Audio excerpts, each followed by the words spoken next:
বাংলার চিরায়ত নববর্ষকে ঘিরে সিরাজগঞ্জের কারাগারেও লেগেছিল পহেলা বৈশাখের উৎসবের রং।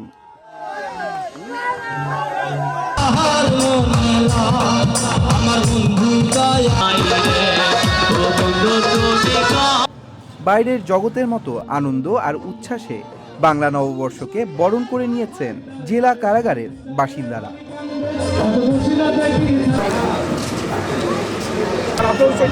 বিশেষ করে পান্তা ইলিশের স্বাদ আর লোকজ সংস্কৃতি সুরের মূর্ছনায় একদিনের জন্য হলেও তারা ভুলে গিয়েছিলেন বন্দি জীবনের গ্লানি, হতাশা আর একাকিত্ব। ছিল গ্রামীণ খেলাধুলার আয়োজন, সকাল থেকে বিকেল পর্যন্ত নানান অনুষ্ঠানমালা।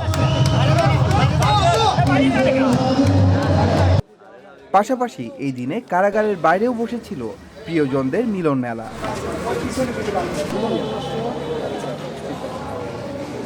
কারাবন্দী মানুষগুলোকে উৎসব মুখর করতে জেলা কারাগারে বিভিন্ন কর্মসূচির আয়োজন করা হয়।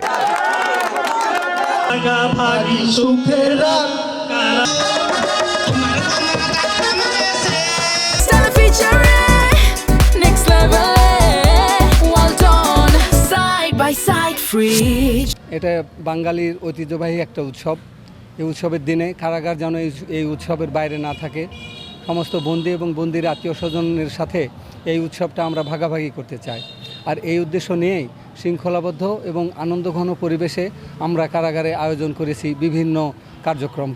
এবং সারাদিন তারা তাদের জীবনের যে কষ্টকর মুহূর্তগুলো কারাগারের, এই কষ্টকর মুহূর্তের মধ্যে আজকের এই দিনটাকে তারা যেন স্মরণীয় করতে পারেন, তারা তাদের সমস্ত দুঃখ বেদনা ভুলে সারাদিন যেন আনন্দে মেতে থাকেন, এই প্রত্যাশাই আমাদের এই আয়োজনগুলো করা ছিল।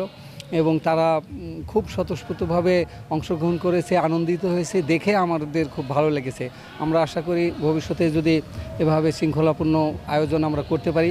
আমাদের কারা মহাপরিদর্শক মহোদয় সবসময়ই আমাদেরকে এই নির্দেশ দেন যে যেন আমরা সবসময় কারাগারকে একটি আনন্দঘন উৎসব মুখর এবং আমরা প্রশিক্ষণমূলক এবং পুনর্বাসনমূলক বিভিন্ন কার্যক্রম আমরা সবসময় অব্যাহত রাখি। সেই নির্দেশনা তিনি দেন, তারই আলোকে, তারই ধারাবাহিকতায় আমরা এই সকল অনুষ্ঠানের আয়োজন করেছি।